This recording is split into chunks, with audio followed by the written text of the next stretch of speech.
Bonsoir. Le leadership est un terme emprunté à l'anglais qui définit la capacité d'un individu à mener ou conduire d'autres individus ou organisations dans le but d'atteindre certains objectifs. Lorsqu'on entend dire individu, instinctivement, l'on comprend qu'il n'est pas question de genre ici. Pourtant, la notion de leadership féminin reste un sujet sensible. Au Cameroun, devant la loi, les hommes et les femmes sont égaux. Seulement, force est de constater qu'il existe de nombreux freins qui empêchent les femmes de recevoir un traitement égal. La société, la culture, les femmes elles-mêmes et j'en passe. Les chiffres sont clairs, le Cameroun est l'un des pays d'Afrique où les femmes sont les plus scolarisées, diplômées, occupent des postes de décision dans des organisations internationales, mais elles ne sont que 9% dans l'administration territoriale par exemple. À côté de ces chiffres, il ne faut pas occulter la montée bien que lente de ces dernières années dans la sphère politique. Si le nombre de femmes est allé croissant ces dernières années dans ce milieu, il n'en demeure pas moins vrai que le leadership a encore du chemin à faire. Qu'est-ce qui pose problème? Notre société essentiellement patriarcale, est-ce un autre problème? Les femmes elles-mêmes, parce qu'habituées à être sous la coupe des hommes. Que faire donc aujourd'hui pour inverser la tendance? Je vais dans un instant poser ces questions à notre hôte de ce jour. Qui mieux que la femme pour parler des problèmes de femmes? Vous l'aurez compris, notre invitée est une dame. Elle est entrepreneure dans le domaine de l'agroalimentaire et le bien-être. Elle est d'ailleurs fondatrice de la plateforme Afrique Grenier du Monde. Diplômée d'un 3e cycle en e-business, militante engagée pour l'émancipation de la femme africaine, c'est une conférencière et motivatrice que c'est avec elle que nous allons nous entretenir ce soir. Avec ce brillant parcours, cette maman de 3 enfants sait qu'elle est née pour briller et avec le concept qu'elle a mis sur pied, née pour briller, c'est donc un bon leader qu'elle va conduire les femmes vers le leadership féminin grâce au développement personnel. Charlotte Libok est assise ce soir dans le fauteuil rouge. Bonsoir et merci d'avoir accepté notre invitation. Merci pour l'invitation. Alors, j'espère que je suis un leader, Sinon. Bien entendu. Bravo pour la qualité de votre émission, de votre tribune. Et merci pour l'opportunité que vous donnez aujourd'hui, justement, pour la mise en lumière de cette urgence qui est celle de la promotion du leadership féminin au Cameroun, bien sûr, et en Afrique de manière générale. D'accord. Je voulais savoir si je suis leader. Sinon, est-ce que tout le monde peut être leader? Bien entendu, vous êtes leader, je suis leader. Nous avons tous, en fait, comment dirais-je, en nous, ce potentiel divin, exponentiel, qui, de manière générale, est inné, ça il faut le dire.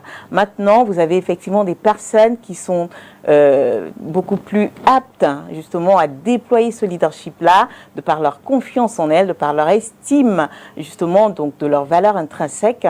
Et ce sont effectivement ces éléments-là qui manquent très souvent à la femme justement pour aller elle aussi justement vers un véritable déploiement de son leadership. Mais je vous le confirme, vous incarnez effectivement cette femme leader, cette femme africaine leader justement qui brille dans son couloir, non seulement pour l'émergence du Cameroun, mais aussi de manière générale pour l'émergence de la femme africaine dans le monde. Bon, je ne vais pas bouder mon plaisir. Merci beaucoup. Alors, je voudrais comprendre, si tout le monde est donc leader, qui va suivre? Si tout le monde est la locomotive, qui seront les wagons? Alors, il faut la notion de leadership, de par mon expérience, de par l'expérience de mes consoeurs, je veux parler ici de la femme, je ne parle pas de l'homme parce que le leadership de l'homme va s'exprimer autrement. La notion de leadership nous amène justement à nous focaliser déjà sur le soi, sur le moi, sur l'être intérieur.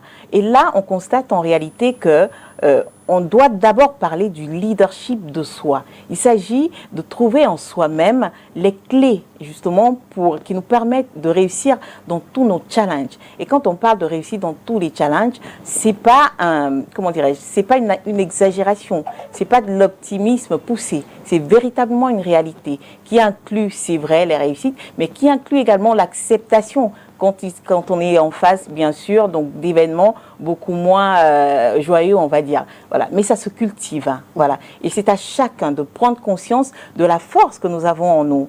Voilà, c'est pour ça qu'on en parlera certainement lors de la seconde partie. Vous verrez qu'on parle énormément de l'amour. Mais l'amour, pas l'amour entre un homme et une femme, mais plutôt l'amour en tant que force intérieure, justement, en chaque être humain. Cet amour-là qui nous permet justement de réaliser des exploits. Et donc la femme a une équation aujourd'hui à résoudre, c'est celle de la connaissance de soi. C'est celle justement de la recherche de cette valeur intrinsèque qui a quelque part été brouillée par des clichés sociétaux qu'on a aujourd'hui. Vous avez parlé justement des chiffres qui sont alarmants, disons-le. On ne peut pas, d'une part, reconnaître la femme comme étant une actrice incontournable de l'émergence de l'Afrique. Et là, je vous parle d'un constat qui est fait par les plus grands experts, par nos politiques, par tout le monde en fait. Et d'un autre côté, on a effectivement une absence, mais cruciale, des femmes dans les sphères du pouvoir, dans les sphères de décision. Si on va un peu plus loin, on constate également que les femmes, les jeunes filles sont les plus brillantes sur les bancs de l'école. Alors, on peut se poser la question de savoir ce qui se passe entre ce moment-là où on va à l'école, où on brille, et le monde du travail où on ne retrouve plus personne. On a eu tendance jusque-là à pointer du doigt les hommes, dire voilà, c'est la faute aux hommes. Mais non, nous sommes tous concernés. Et la femme a en elle, en fait, toutes les solutions. Les solutions sont en nous. Et ces solutions-là nous permettent justement de véritablement donc, déployer ce potentiel à tous les niveaux. Vous en êtes la preuve, j'en suis la preuve, et elles sont nombreuses justement donc à expérimenter cette réalité-là. Vous allez nous parler de ces solutions-là tout à l'heure. Avant ça, j'aimerais comprendre, est-ce que, à vous entendre, on a l'impression qu'il y a une différence entre le leadership féminin et masculin? Est-ce que finalement le leadership a et fonction du genre? Est-ce que ça a un sexe, le leadership? Pas du tout. Je l'ai dit d'entrée de jeu, chacun d'entre nous, chaque être humain est doté de manière divine d'un potentiel exponentiel. Qu'est-ce qui fait la différence donc des deux? Est-ce que c'est la femme elle-même qui se bloque ou oui, voilà. Qu'est-ce qui fait la différence? Quelque part, nous avons, je le rappelle quand même, chacun de nous, c'est comme l'ADN en fait. On a un ADN unique, chacun de nous a une mission divine à accomplir qui est unique. Voilà, donc, alors, quelle est la différence entre les hommes et les femmes en matière de leadership? Nous avons des sociétés aujourd'hui qui sont formatées à l'acceptation du leadership de l'homme. Quand vous avez un monsieur, par exemple, qui vous dit, voilà, je voudrais être président de la République, moi je serais ceci ou cela, ça ne choque personne, c'est tout à fait normal. Mais si vous avez une femme qui prétend quasiment à la même chose, on vous regarde quelquefois de manière anormale. Quand Charlotte Voyage ou d'autres consoeurs, par exemple, mais comment il fait ton mari? Vous avez toujours cette question qui revient. Mais est-ce que tu es marié? Est-ce que tu as des enfants? Mais pourquoi tu fais ça? Mais tu es une mauvaise femme. Quelquefois, ça vient d'abord de la cellule familiale. Ouais. Donc, à ce moment-là, on a envie de dire aux parents, n'envoyez pas vos filles à l'école. Parce que si vous envoyez vos filles à l'école, c'est aussi pour qu'elles puissent exprimer justement leurs compétences, leur potentiel au plus haut niveau. Et c'est aussi pour le bien de tous. Une femme qui réussit, une femme qui chemine dans les sphères de la politique et du pouvoir n'est pas une menace pour la société, bien au contraire, n'est pas une menace pour l'organisation, bien au contraire. Une femme épanouie, c'est l'assurance justement d'une organisation qui optimise justement sa rentabilité. On ne le dit pas assez, mais c'est réellement ça. Et malheureusement, du fait de ces clichés sociétaux, les femmes se bloquent. Effectivement, vous prenez un homme et une femme à compétences égales, oui. Voilà, ou même vous avez un homme qui est beaucoup moins compétent, vous leur proposez un poste, le monsieur va vous dire j'y vais tout de suite. Il n'y a aucune hésitation. La femme va vous dire je ne suis pas prête. Est-ce que je vais y arriver? Elle va se poser 10 000 questions et encore une fois, ce sont des questions qui reviennent et qui ont leur réponse en chacune d'entre nous. Voilà, il faut véritablement se connaître soi-même. Et c'est cette connaissance de soi qui doit être au cœur, justement, du défi pour chacune d'entre nous. Les solutions ne sont pas à l'extérieur. Il faut déjà savoir qui on est, savoir quelle est notre valeur, quelle est notre mission. Nous avons une société, encore une fois, vous l'avez dit, patriarcale, où on sait que la femme, ok, c'est le mari, les enfants, c'est on vous l'érige un petit peu comme un but à atteindre. À la limite, on l'identifie à. Voilà, on l'identifie à. Et malheur à celle qui ne s'est pas mariée ou qui a du mal, ou alors celle qui part d'un ménage. Ce sont des clichés qu'il faut bannir. Mais en attendant que ce soit le cas, il faut dire aux femmes, prenez-vous en main. La solution est en vous. Il s'agit de votre bonheur, il s'agit de votre destinée. Et voilà, plus vous trouverez justement donc cette valeur intrinsèque en vous, et bien plus vous apporterez justement donc un plus à cette société. Et la bonne nouvelle, c'est que les mêmes qui ne comprennent pas ce leadership-là au début sont encore les mêmes qui applaudissent au final quand vous réussissez. Voilà, donc la solution est en chacune d'entre nous. Alors on comprend très bien que vous avez fait des constats, puisque vous prônez le leadership féminin. Peut-être nous présenter quelques-uns et plus loin on parlera de comment retourner la situation. Alors, effectivement, vous l'avez dit, hein, je suis conférencière pour deux problématiques clés. Donc, pour l'émergence de nos pays en Afrique, celle de l'agriculture, celle du leadership féminin également, sachant que le troisième élément, justement, pour l'émergence de nos pays, c'est l'employabilité des jeunes. Donc, quelquefois, je parle également aux jeunes. Alors, lors de ces diverses conférences auxquelles j'assiste dans le monde entier, en tant que panéliste ou même juste invité, eh ben, j'ai fait un constat amer qui est celui de l'absence des femmes. On est en moyenne 10%, simplement, dans ces sphères justement politiques, économiques, sociétales et autres. Et il n'y a pas de raison que ce soit justement, il n'y a pas de raison que cette tendance-là ne soit pas renversée. Aujourd'hui, comme je vous l'ai dit, nous sommes toutes et tous d'accord sur le fait que c'est la femme avec les jeunes, avec le jeune, qui constitue en fait l'actrice clé en matière justement d'émergence du continent. Et il faut des instruments justement pour accompagner cette promotion de notre leadership. Il reste quelque part insuffisant et donc l'instrument n'est pas oublié, constitue justement donc l'une des voies pour le déploiement à grande échelle de ce leadership. Donc vous avez en moyenne, hein, je vous l'ai dit, vous prenez le monde politique, économique, c'est 10% en moyenne. Et dans les 10%, vous avez un autre phénomène qui justement a été l'une des motivations justement de la mise sur pied de ce concept, c'est celui, le constat comment dirais-je, de la difficulté, justement, en termes de conciliation, vie professionnelle, vie privée. Vous avez de nombreuses femmes leaders qui réussissent énormément dans le monde des affaires, dans le monde du travail, mais qui, malheureusement, nourrissent un mal-être, quelque part, en elles, qui émanent de ce qu'elles subissent, ou en tout cas de ce à quoi elles sont confrontées, au niveau de la cellule familiale, au niveau également de la société.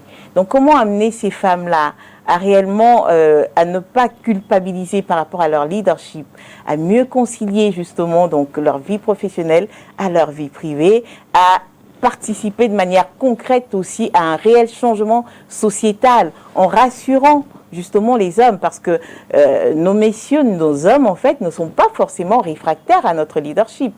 Ils ont juste une méconnaissance de la problématique.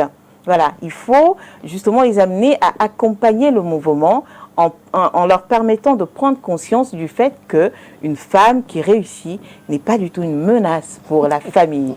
Une femme qui réussit mérite justement d'être accompagnée. C'est votre femme, c'est votre fille, c'est votre sœur. Et plus elle brille, plus votre famille brille. Et plus votre famille brille, plus la société brille. Donc on avance ensemble. Voilà, donc nous sommes véritablement tous concernés. Donc c'est deux premiers constats en tout cas que je peux mettre en avant. Bien sûr, on a au niveau politique. Hein. Encore une fois, à ce niveau-là, c'est même pas la faute des hommes. Que ce soit le Cameroun ou ailleurs, quand on demande aux femmes de se présenter, par exemple, aux élections législatives et autres, on ne voit plus personne. Justement, j'allais vous demander, est-ce que selon vous, elles sont prêtes? Est-ce qu'elles sont ouvertes à sur ce chemin-là? Est-ce qu'elles sont prêtes à accepter de prendre ce leadership-là? C'est ça, c'est véritablement ça l'équation.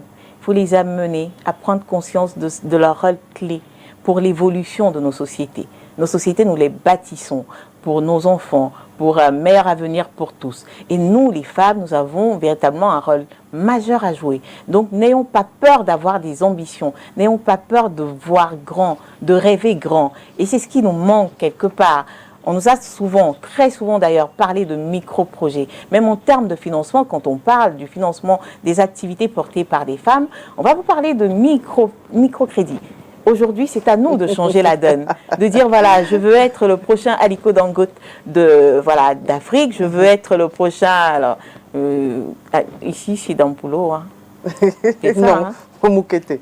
Moukete, par exemple, ou Victor Fotso, pourquoi pas, ou la prochaine Kate Fotso. Voilà, on a quand même cet exemple-là qui illustre ce à quoi nous pouvons et nous devons aspirer. Nous avons en nous les compétences, les capacités, justement, les valeurs pour y arriver. Vous voyez, l'équation est simple. Comment on fait pour activer justement ces clés et arriver à une société décomplexée en matière de leadership? D'accord, vous allez nous donner la réponse dans quelques secondes seulement. Le temps de nous dire, est-ce que selon vous, leadership, autonomie, égalité des sexes, est-ce qu'il y a une délimitation ou alors on va se mêler les pédales et se retrouver complètement déboussolé? Alors moi je pense Parce que que quand on parle souvent de leadership, certaines femmes vont se dire je suis autonome, je suis indépendante, ça suffit.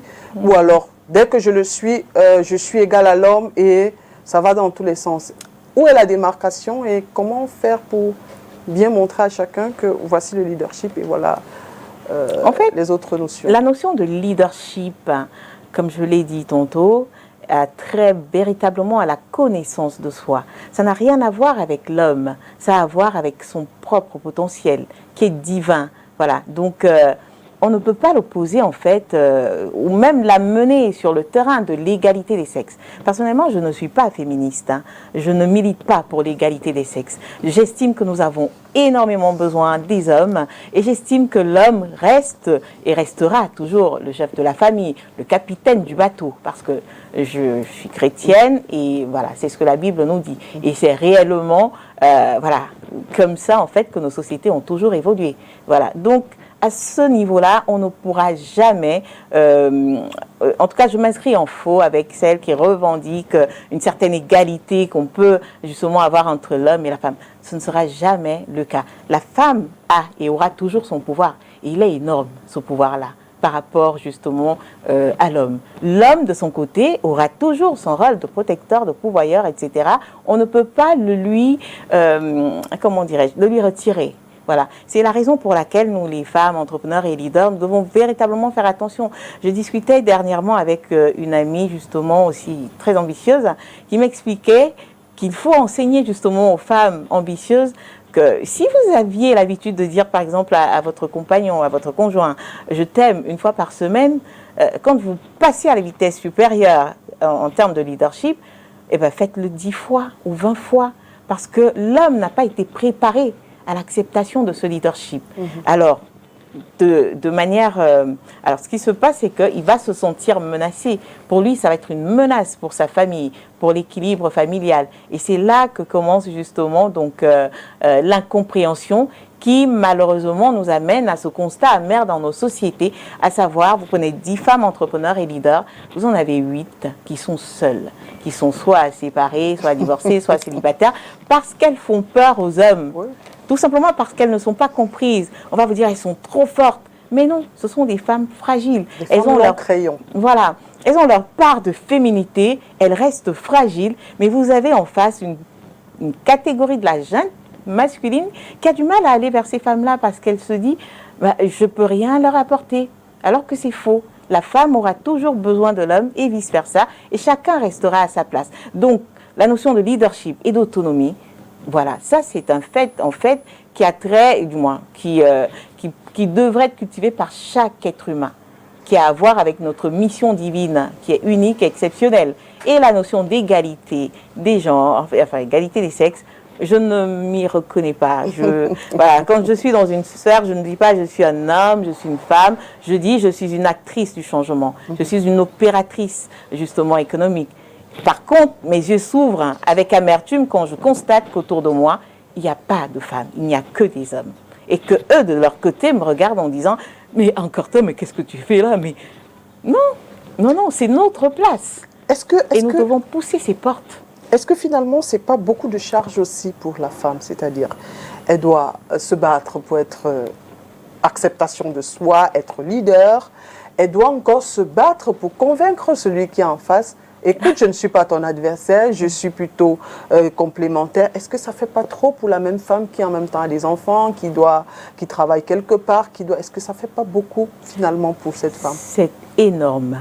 C'est vraiment une charge mentale exponentielle qui est très difficile à supporter.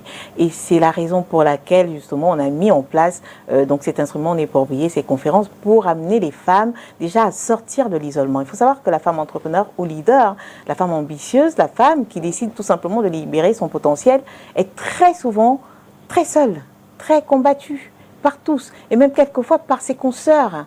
Voilà, donc il faut l'amener à prendre conscience du fait que oui, il y a des constats qui sont faits. Et ensuite, il y a des solutions pour pouvoir justement donc remédier à ces obstacles-là qui sont inhérents à nous-mêmes, qui sont sociétaux, parce que effectivement, concilier vie professionnelle, vie privée, les enfants, etc., ça ne se fait pas comme ça du jour au lendemain. Vous devez planifier. Il n'y a rien de difficile quand on connaît son identité, qu'on sait que, je suis plutôt par celui qui me fortifie, pardon, ça c'est biblique, et c'est véritablement ce que nous devons incarner au quotidien. Simplement, je ne vais pas me dire, ok, je suis entrepreneur, je suis leader, j'ai des enfants en même temps. Prenons mon cas, de manière très simple, je voyage énormément, mais j'ai attendu pour cela que les enfants soient grands, qu'ils puissent avoir justement une capacité, une certaine autonomie qu'ils puissent se gérer, qu'ils puissent justement prendre leur indépendance pour pouvoir donc comment dirais-je, augmenter la cadence en termes de déplacement. Donc vous gérez ces choses. Si vous avez des enfants en bas âge, voilà, ça ne sert à rien, vous ne pouvez pas voyager. Le leadership parental est capital, parce que si vous réussissez en externe, et qu'en interne, vous avez raté, par exemple, l'éducation des enfants, je ne pense pas que vous serez épanoui. Donc, ça se planifie. Vous prenez le temps pour la famille, vous prenez le temps pour vous, vous prenez le temps au niveau parental, au niveau conjugal, au niveau sociétal, vous planifiez tout. C'est la meilleure façon, en fait, d'y arriver. C'est la raison pour laquelle nous conseillons aux femmes d'avoir des mentors dans chaque domaine. Parce qu'un mentor, de par son exemple, vous permettra justement de gérer votre vie comme une entreprise. Chaque quantité de notre vie, chaque pôle de notre vie devrait être géré comme une véritable entreprise. Que ce soit les enfants, que ce soit le conjoint, que ce soit la famille, que ce soit la société. Ce sont des entreprises, en fait, que nous devons gérer pour justement relever le défi justement de la charge mentale et y arriver. Est-ce que là, je dois prendre ça déjà comme des solutions aux entraves au leadership féminin? Tout à fait. Quand vous dites planifier, qu'est-ce qu'on comprend dans la planification? Je suis maman, j'ai des enfants, j'ai un conjoint, j'ai une maison à gérer, je suis employée quelque part. Je planifie quoi? Je priorise où? Vous priorisez en fait votre idéal de vie. En tant qu'être humain, chacun de nous, que ce soit un homme, une femme, chacun de nous devrait avoir ce qu'on appelle donc une VMP. C'est l'un des outils que nous avons dans nos méthodes d'accompagnement. Donc la VMP, c'est la vision, la mission, le plan d'action. Comme je vous l'ai dit, nous avons chacun en fait une mission divine. Vous devez, avant même de rencontrer un conjoint ou quoi que ce soit, définir ce que vous voulez faire de votre vie. Voilà, vous devez savoir où vous allez. Donc, et ça se construit, vous construisez le plan de votre vie. J'ai une vision. Donc, qu'est-ce que je voudrais réaliser? Je vais partir avec des exemples concrets. Vous prenez le cas de Charlotte, mon nombre de personnes, je vais vous dire, je veux changer le monde grâce à l'amour divin. C'est vraiment ma vision, de manière générale. Maintenant, je vais le faire à travers des missions.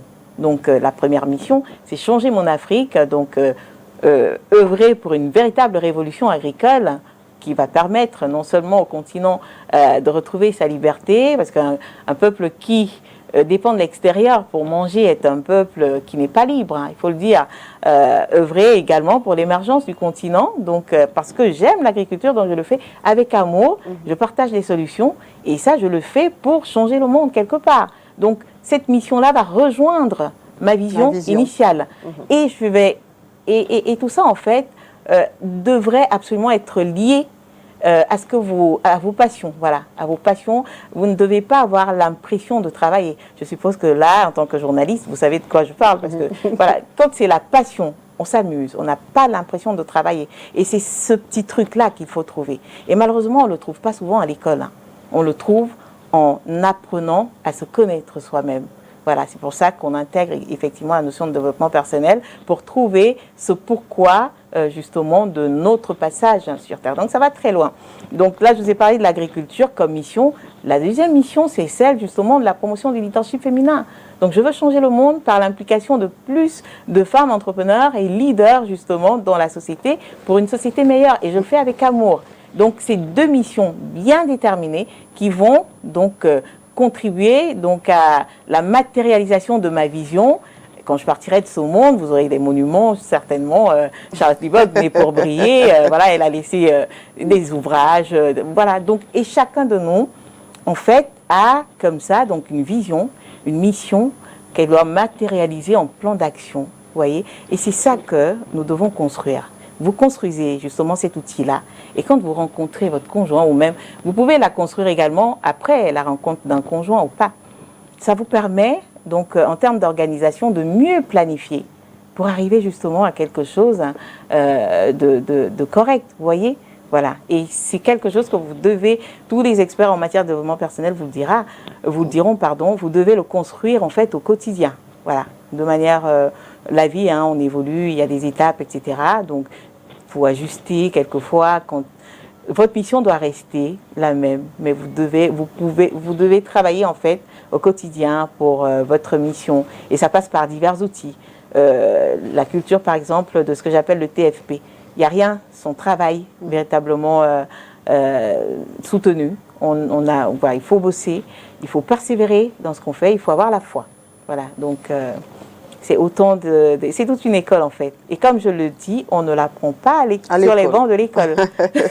On le découvre c'est la vie dans la vie, c'est l'école de la vie, tout à fait. D'accord. Alors, quel est le lien, parce que vous parlez beaucoup d'amour, le lien entre le leadership et l'amour, en quoi celui-ci aide l'autre? En quoi l'amour aide au leadership? En fait, on ne peut pas y arriver si on ne trouve pas cet amour en nous.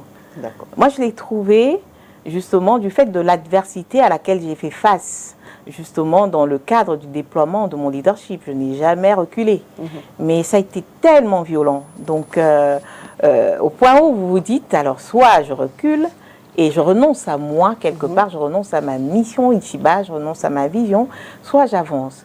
Mais alors, je ne vais pas avancer avec des armes destructrices comme celles que vous pouvez recevoir à un moment donné en tant que leader. On le sait tous. Alors, vous avancez avec la meilleure arme qui est à la disposition de tous, qui est justement celle de l'amour. Et il s'agit de la force en chacun de nous. Il s'agit de Dieu, quelque part, qui vit en nous. Il s'agit de cette force intérieure-là qui nous permet de tout réaliser. Je vais prendre un exemple clair. Vous êtes en face de quelqu'un qui est réticent à votre leadership ou qui vous profère des paroles néfastes, etc. Vous n'allez pas réagir de la même manière. Vous avez le devoir de faire appel à la force en vous, à cet amour-là, grâce au pardon, grâce à l'infinie compassion, parce que vous savez que ce que la personne à l'extérieur va dire ou faire n'est que le reflet de sa propre réalité. Vous voyez, une fois que vous avez identifié cela, vous gagnez du temps et vous déployez de manière beaucoup plus optimale, en fait, votre potentiel. C'est un petit peu dans ce sens-là.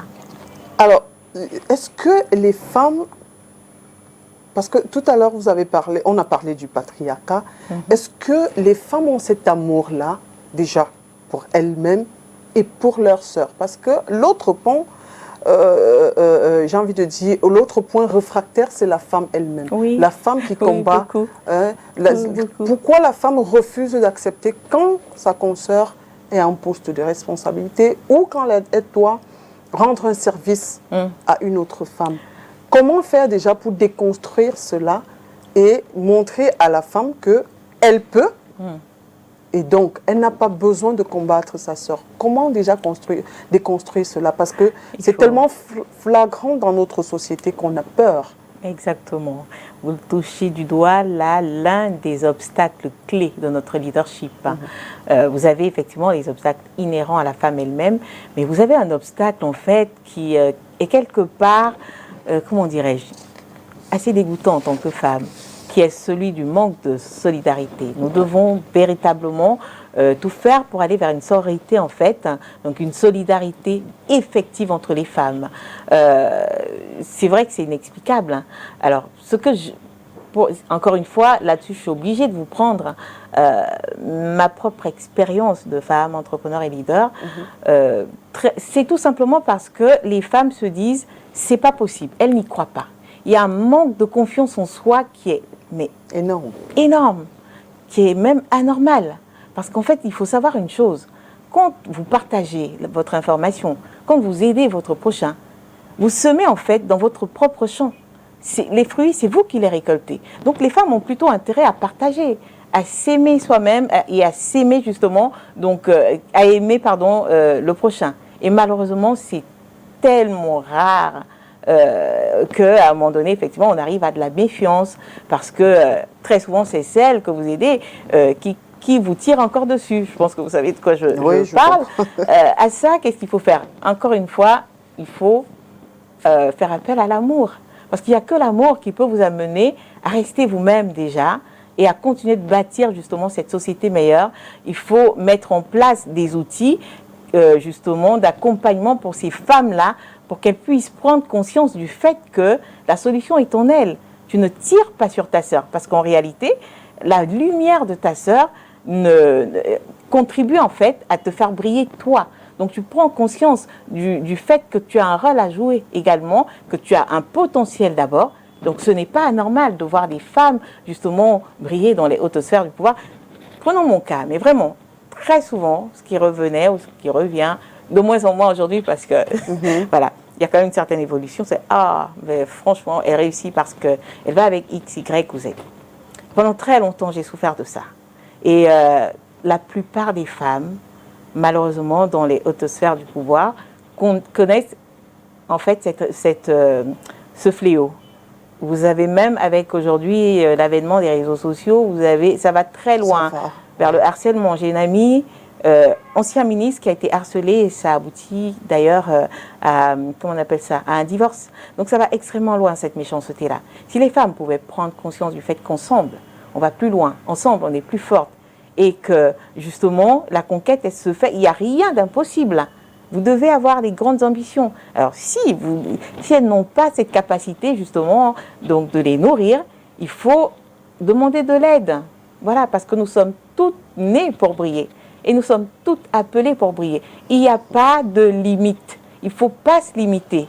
Voilà, donc il faut chercher l'information, il faut surtout croire en soi, il faut prendre conscience de sa valeur intrinsèque et se dire que le meilleur sugar daddy, le meilleur mentor, moi je le dis haut et fort, hein, c'est mon mentor Jésus.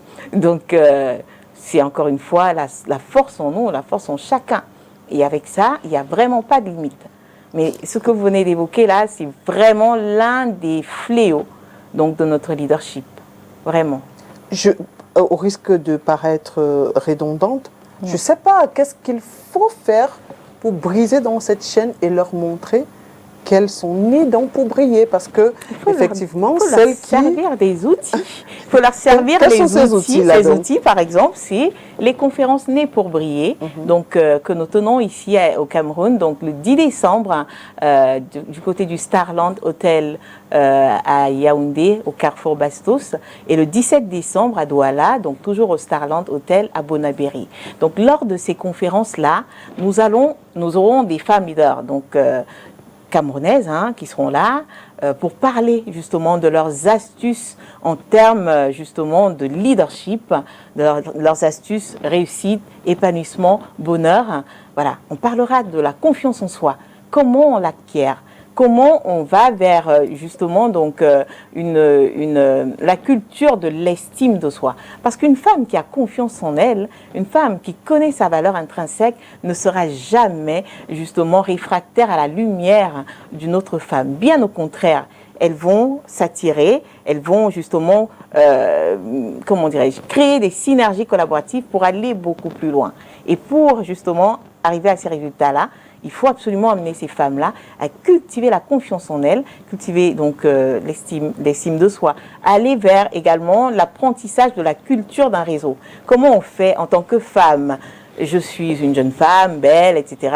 Je veux avoir un réseau de qualité. Comment je fais pour aller vers les leaders hommes, voilà, d'un certain niveau. Ça s'apprend tout ça. Il y a des méthodes. Vous devez avoir quelque chose dans la tête. Mais c'est important. J'ai l'impression que vous ne voulez pas nous donner tout. Non, vous pointez juste le bout du sucre et vous voulez partir avec le reste. Non, vraiment, il faut quand même donner la clé, c'est la connaissance. Peut-être que les autres clés se passera dans les conférences, oui. Mais donnez-nous, puisque vous êtes là, autant mieux profiter. La clé, c'est vraiment la connaissance de soi. Comme j'aime à le dire, j'appelle en fait les femmes de ma communauté mes précieuses grandeurs. Chacune d'entre nous est née pour briller. Chacune d'entre nous a en elle un potentiel divin et exponentiel qui est unique, avec une mission qui ne peut être réalisée que par chacune en fait. Donc il n'y a aucune raison en fait d'avoir de l'animosité vis-à-vis de celles qui arrivent justement à réaliser ces exploits. Il faut plutôt donc aller vers celles-là pour partager des astuces, pour écouter. Et c'est ce que nous ferons lors de ces conférences. Donc la connaissance de soi, comme je vous dis, les éléments clés, c'est la connaissance de soi, par la confiance en soi, l'estime de soi, la culture d'un réseau, le pouvoir de la foi, c'est capital. Le travail également.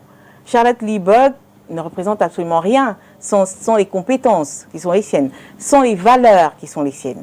Voilà, les valeurs, c'est capital. Parce que quand vous entendez nos frères aujourd'hui parler dans le monde des affaires, on a l'impression que c'est la femme elle-même qui se tire dessus.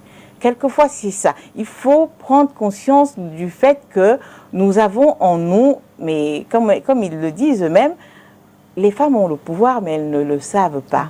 Elles ne le savent pas. Elles l'utilisent pour d'autres couloirs.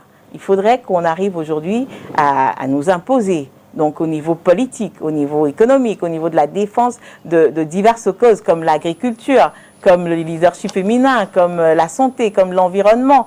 Voilà. Et qu'on sorte en fait des réunions qui uniquement entre femmes, où on va parler des hommes, etc. À un moment donné, ça va, quoi. Je veux dire, qu'on sorte des séries, des novellas, etc. On n'en a plus besoin. Aujourd'hui, l'Afrique a besoin de nous. Et nous sommes reconnus comme étant les actrices incontournables de ce changement-là. Et donc, nous devons nous impliquer. Nous devons faire la différence. Donc, venir à ces conférences-là, c'est également rencontrer celles qui ont déjà sauté le pas. Nous avons des femmes qui nous viennent du Congo-Brazzaville. Nous avons ici au Cameroun de véritables lumières, des actrices du changement, comme Madame Mouto Bibiane qui organise tous les 2 ans le salon de l'agriculture camerounaise. Et c'est une senior qui sera là pour partager avec nous ses astuces en matière justement de conciliation vie professionnelle, vie privée, en matière de culture d'un réseau. Elle a un réseau exponentiel et elle nous a énormément d'ailleurs aidé pour l'organisation de ces conférences. Vous aurez d'autres femmes qui feront effectivement le déplacement.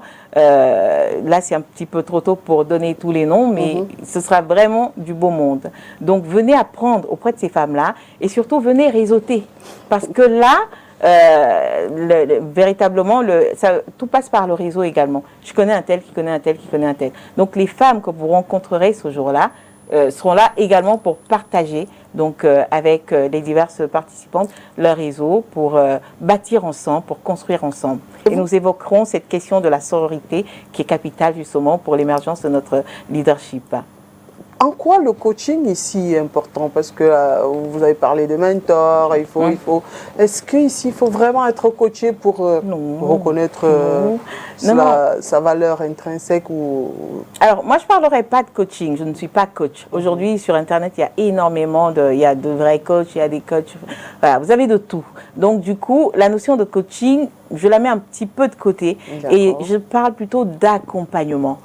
Je peux être une valeur ajoutée, je peux vous apporter quelque chose par rapport à mon vécu, par rapport à mon histoire, par rapport justement au partage des diverses leçons apprises tout au long de mon parcours. Mais je n'ai absolument rien à imposer à qui que ce soit. Je ne peux pas dire à mon prochain, voilà, je trouve que tu dois utiliser telle voie ou telle autre voie pour y arriver. Non, chacun de nous a une expérience unique. Et je le dis pourquoi? Parce que très souvent, il m'est arrivé de rencontrer des personnes, des coachs entre guillemets, qui vont vous dire faites ceci, mais quand vous creusez un petit peu, vous constatez que ce sont, comme on dit, le chaussard, cordonnier mal chaussé, c'est ça? Oui. Voilà, donc j'évite un petit peu la notion de coaching. Les femmes qui participeront, les femmes qui seront là, les rôles modèles qui participeront justement à ces conférences-là, sont des femmes accomplies qui sont capables de vous montrer justement donc leur réalisation et surtout de vous inspirer à partir de ces réalisations-là à vous dire, voilà, si j'ai pu aujourd'hui être promotrice du Forum Afrique-Grenée du Monde, c'est parce que j'ai utilisé telle ou telle autre méthode qui vous présente ces méthodes et qui vous disent, vous aussi vous pouvez y arriver. Si aujourd'hui j'ai pu réussir l'éducation de mes enfants, c'est parce que j'ai utilisé telle autre méthode. Et en même temps, ça ne m'a pas empêché de me déployer dans la sphère professionnelle. Vous voyez, c'est vraiment de l'accompagnement. C'est vrai que ça se fait à travers une méthode, pour ma part, qui s'appelle la DMVM, devenir la meilleure version de soi, qui passe elle aussi par la connaissance de notre potentiel divin d'une part, mais aussi par la culture des valeurs. Parce que c'est capital pour nous les femmes d'avoir des valeurs, de porter ces valeurs-là pour mériter le respect de ces messieurs. Parce que c'est comme ça qu'on arrive justement à nous imposer. C'est pas parce que nous sommes belles, ils envoient des centaines au quotidien. Mais quand vous avez des valeurs, on vous écoute. Quand vous avez une compétence, on vous écoute. Quand vous êtes quand vous apportez des solutions clés pour l'émergence justement du continent ou même pour diverses problématiques, vous êtes écoutés. Il faut croire en soi. Il faut bâtir justement donc ces divers édifices. Voilà, donc c'est vraiment de l'accompagnement et ça passe effectivement par des mentors, c'est capital. Et vous parlez également de développement personnel. Est-ce que c'est pas pareil? Parce que non, moi, j'ai du mal à me retrouver dans ces expressions-là. Coaching, développement personnel, est-ce que tout ça, c'est pas la même chose? Le coach, c'est celui qui va vous accompagner à travers des méthodes comme la PNL, etc. Personnellement, comme je vous ai dit, je n'y crois pas. Pourquoi? Parce que j'ai quelques expériences. Franchement, celui qui vous dit, voilà, marche par là, mais qui n'arrive pas lui-même à marcher, non. Moi, je préfère partir, je fais plus confiance à celui qui va me dire, voilà ce que j'ai bâti, et voilà comment je l'ai bâti, voilà ma méthode, et tu peux le faire toi aussi. Donc, c'est pour ça que, voilà, la notion de coaching, c'est vraiment pas mon approche. Par contre, la notion d'accompagnement, oui. Maintenant, le développement personnel, vous savez, c'est quelque chose qui s'impose à tous. Quand vous allez à l'église le dimanche, vous faites du développement personnel, hein, sans le savoir, mais c'est du développement personnel, parce qu'on va vous édifier sur la puissance de la foi dans votre vie. Je puis tout par celui qui me fortifie. Rien que cette parole qui est biblique contribue justement à la culture de la confiance en soi de chacun. Voilà, vous vous dites, voilà, je puis tout par celui qui me fortifie. C'est fort ça, voyez, le pouvoir de la gratitude. Le pouvoir de la prière, le pouvoir comment dirais-je, de l'amour de soi. Dans la Bible, il est marqué, vraiment je vais très loin pour vous rassurer sur le fait que le développement personnel, en fait, il est présent au quotidien dans la vie de chacun. Sauf qu'on ne sait pas que ça s'appelle développement personnel. Vous avez des experts qui ont développé de nombreuses thèses, des ouvrages. Moi-même, j'ai écrit 2 bouquins. Tu es né pour briller, que vous retrouverez lors des conférences, où on parle justement donc, de ce pouvoir-là. Donc, c'est quelque chose qu'on expérimente au quotidien. Quand vous faites preuve de bienveillance, en recevant par exemple Charlotte Libock sur votre plateau, vous faites du développement personnel. C'est en vous, vous voyez, et vous cultivez en fait cet amour quelque part vis-à-vis de votre prochain. Et cela vous revient au centuple, la notion de la semence. Voilà, donc, et c'est biblique, vous le retrouvez également dans divers autres ouvrages. Donc, on l'applique au quotidien. Mais on ne l'appelle pas développement personnel. On va parler de la gentillesse, on va parler de la bienveillance, on va parler de l'optimisme, on va parler de la joie. Tout ça, en fait, c'est des notions de développement personnel. Donc, celui qui reste connecté, justement, au divin, à tout ce qui est beau, à la source, aspire et expérimente, justement, ce bonheur-là. Et par contre, vous verrez que celui qui va rester dans le négatif va également expérimenter des choses négatives. Voilà, donc c'est vraiment le quotidien de chacun, sauf que vous avez effectivement des êtres qui vont beaucoup plus loin dans la culture de ces notions, de ces valeurs, et d'autres qui le font de manière naturelle, sans même s'en rendre compte. Ouais. Mais il faudrait le faire en permanence pour justement l'édification d'une société meilleure, peuplée d'êtres humains relativement prospères, heureux et épanouis, parce que nous sommes là pour ça. Alors, voilà. Charlotte Libock est née pour briller. Oui. Elle est aussi entrepreneure dans le domaine agricole, agroalimentaire. Tout à fait. Fondatrice de la plateforme Afrique Grenier du Monde. Je veux déjà comprendre, il s'agit de quoi exactement? C'est une vision. C'est une vision, en fait, émanant d'un constat qui est celui, malheureusement, d'une Afrique plus que divinement dotée en matière agricole et agroalimentaire. On a plus de 60% des terres arables mondiales. On a un potentiel humain, comme j'aime à le dire, et on a un potentiel, justement, hydraulique qui reste largement inexploité. L'Afrique, malgré cela, reste le seul continent qui dépend de l'extérieur pour assurer la sécurité alimentaire de ses populations. Et cette réalité-là ne nous permet malheureusement pas d'aspirer à un véritable développement de manière durable et pérenne. Cette information-là, il faut la porter auprès du plus grand nombre. C'est ce que nous faisons à travers cette plateforme. Et Afrique Grenier du Monde, pourquoi? Parce que la vision, elle n'est pas... c'est vraiment une vision à long terme. C'est-à-dire que la première marche, c'est déjà donner l'information, parce que le peuple périt par manque de connaissances. Donc il faut permettre aux Africains de prendre conscience de ce potentiel-là. Moi, j'ai pris conscience de ce potentiel alors que j'avais déjà terminé mes études. J'ai grandi avec une idée qui était celle de si tu échoues, on t'envoie chez tes grands-parents au village. Donc, une dévalorisation de ce secteur qui est pourtant le secteur clé en termes de création de richesses, en termes d'émergence pour le continent, pour le Cameroun également. Voilà. Donc, et bien sûr, Grenier du Monde, pourquoi? Parce que nous avons ce potentiel-là aujourd'hui. La Troisième Guerre mondiale, elle ne sera pas sécuritaire, elle est alimentaire. Et on y est déjà. Nous sommes en pleine crise alimentaire aujourd'hui. Et nous avons eu en 2008 ce qu'on a appelé les émeutes de la faim, avec une inflation galopante, et il y a eu des morts, etc. Il faudrait que chacun de nous puisse prendre conscience de son rôle. Il n'y a pas que l'État qui doit faire. L'État pose le cadre structurel, l'État déroule des programmes d'accompagnement pour les femmes, pour les jeunes, pour le secteur privé, pour qu'on puisse justement relancer le secteur agricole et agroalimentaire. Mais le secteur privé, justement, à travers vous, moi, à travers les entrepreneurs, et la société civile, la paysannerie, chacun de nous a un rôle à jouer, justement, pour qu'ensemble, nous puissions relancer le secteur agricole. Et c'est ce que nous faisons avec la plateforme Afrique Grenier du Monde, à travers l'information, la sensibilisation, l'accompagnement des divers entrepreneurs. On fait beaucoup d'intermédiation. Vous avez une exploitation agricole ou même un projet dans le domaine agricole. On va vous mettre en relation avec les acteurs qui peuvent vous accompagner à travers un club d'affaires que nous avons créé. Et nous faisons beaucoup de plaidoyer parce qu'au niveau international, nous sommes aussi contraints justement par des règles qui ne sont pas favorables à l'émergence de notre agriculture. Nous avons des marchés relativement ouverts.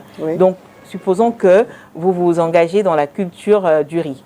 Donc, vous faites votre riz, il a un coût de production relativement élevé parce que vous n'êtes pas subventionné. Vous avez un entrepreneur qui est du côté de la Chine, qui lui est subventionné et qui va justement amener son riz au Cameroun pour le vendre. Donc, vous avez votre riz qui est local et le riz qui vient d'ailleurs, qui se retrouve sur le même marché.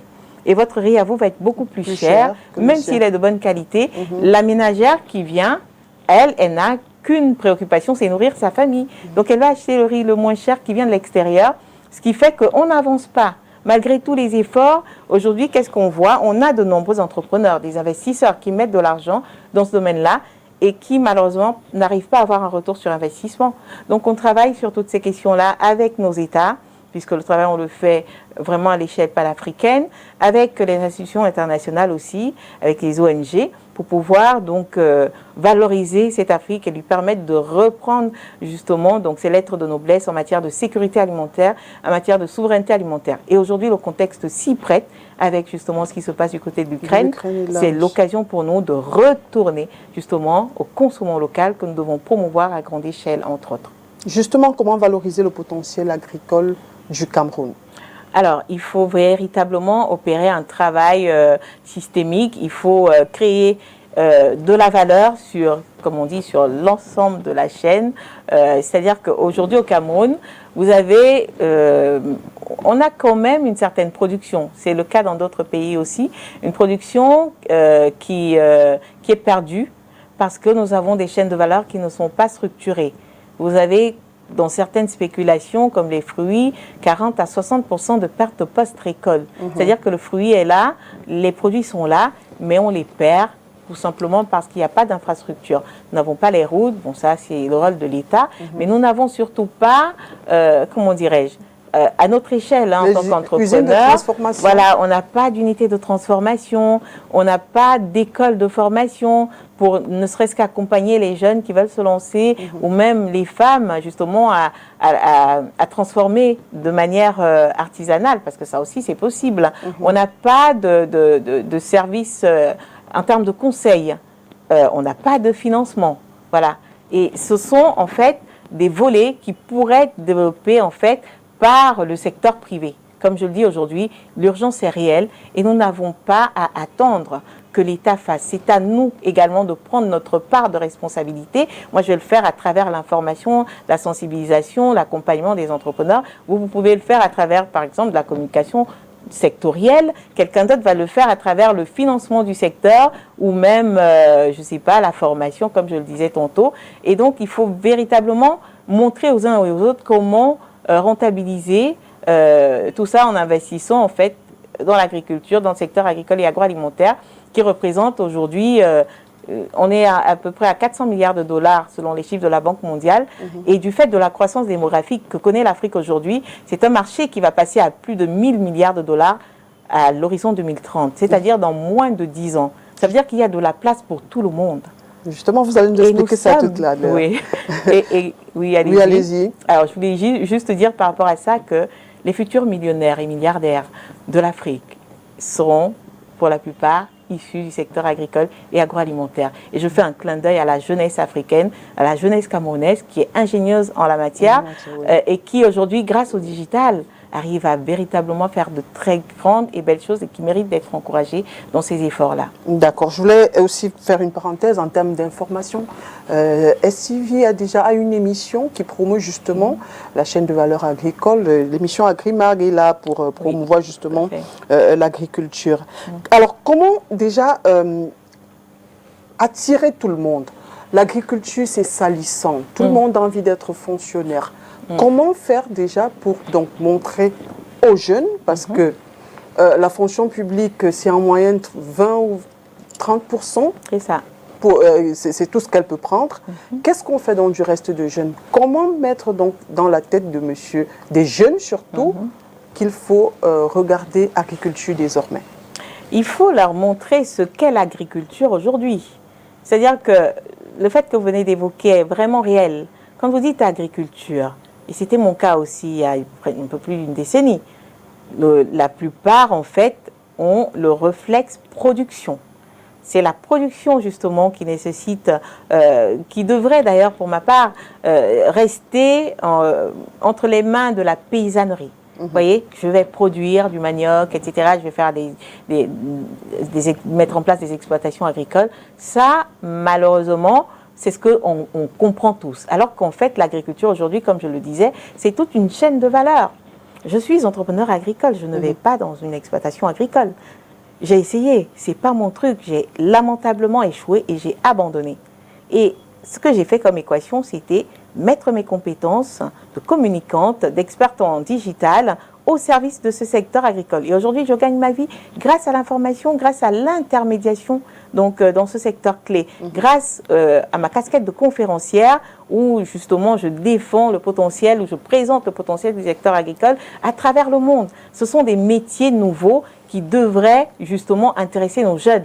Vous n'avez pas besoin d'un matricule de la fonction publique pour justement vous investir dans ce secteur-là ou ailleurs. Vous avez besoin de prendre vos compétences et les mettre au service du secteur agricole et agroalimentaire. Nous devons développer des unités de transformation. Nous devons mettre en place des stratégies et des techniques de vente efficaces. Nous devons digitaliser le secteur. Vous avez aujourd'hui de nombreuses possibilités justement qu'ont les jeunes pour créer de la richesse.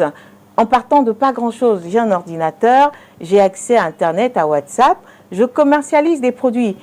On travaille avec des coopératives rurales qui arrivent à le faire. J'ai un téléphone, un accès à WhatsApp. Tous les matins, je vais filmer des produits que je ne plante même pas.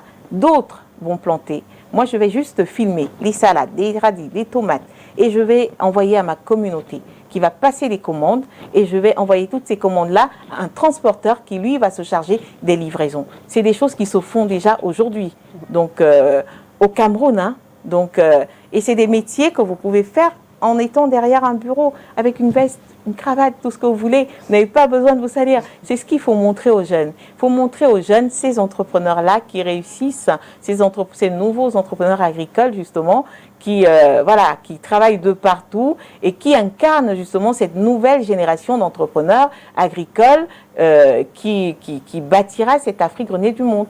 Et on le fait à travers, c'est vrai, un autre forum dédié justement à la promotion de l'agritech, qui est le Forum Afrique grenier du monde. La dernière édition a eu lieu au Burkina Faso, c'est en 2021. Et la prochaine édition aura lieu d'ailleurs au Cameroun au courant du premier semestre 2023. Donc nous vous donnerons des informations, notamment dans votre belle émission et chez Agrimag également. Très bien, merci beaucoup. Merci. Alors, je voudrais revenir quand même sur cet aspect agriculture-là. Est-ce que vous pensez que, pour l'instant, oui, si on se dit tout le monde prend cette option-là, bon, pas tout le monde dans le sens large du terme, l'option high-tech, oui, est-ce qu'on a la valeur conséquente? Est-ce qu'avec nos cultures qui sont encore davantage domestiques, on peut satisfaire tout le monde? Alors, si je voudrais parler de la notion de culture à grande échelle, oui, qui n'est pas encore vraiment le cas chez nous. Ce ne sera jamais le cas, il faut le savoir. On ne pourra pas importer justement les techniques européennes en Afrique. Pourquoi? Parce qu'en Afrique, le ratio est de 80-20. On a 20% d'agro-industriels, on a toujours eu 20% d'agro-industriels, et on a 80% de nos petits producteurs qui ont toujours assuré en fait, donc qui ont toujours produit en fait ce qu'on retrouve sur nos marchés. Et dans ces 80%, en moyenne, vous avez des acteurs qui ont environ 2 hectares. Voilà, par personne. Ce qu'il faudrait faire, c'est vraiment structurer, voir comment on met en relation la paysannerie avec le secteur privé, comment on met en place justement comment on arrive à développer une approche systémique qui va permettre justement aux deux mondes d'être un peu plus en relation et de bâtir des synergies collaboratives. Renforcer les capacités des petits producteurs, d'une part, et permettre également donc l'émergence de nouveaux services, justement, qui pourront permettre donc d'exploiter la richesse créée par ces petits producteurs-là, main dans la main avec le secteur privé. C'est de cette manière-là qu'on pourra y arriver. Mais des cultures à grande échelle, comme on l'a vu en Europe, avec une détérioration des terres, là, il faut quand même prendre aussi la notion de changement climatique. Oui. Voilà, en compte, on ne pourra pas faire ce qui s'est fait en Occident, parce que nous avons ce devoir de protection de l'environnement.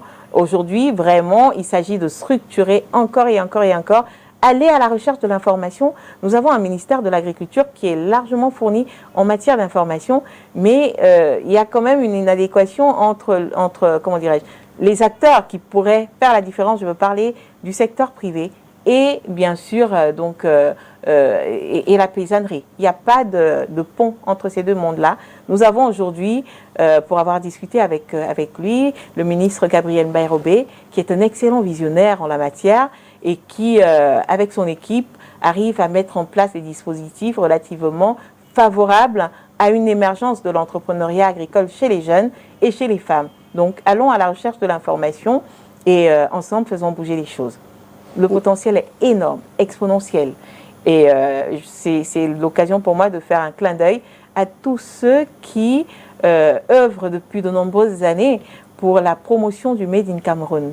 Voilà, des produits vraiment qui n'ont rien à envier à l'extérieur et qui gagnent de plus en plus en visibilité. Ça aussi, c'est un phénomène qu'il faudrait absolument encourager. Justement, j'allais vous demander si vous aidez ceux qui travaillent pour le développement de l'agriculture ou alors du Made in Cameroun, vraiment dans question agriculture.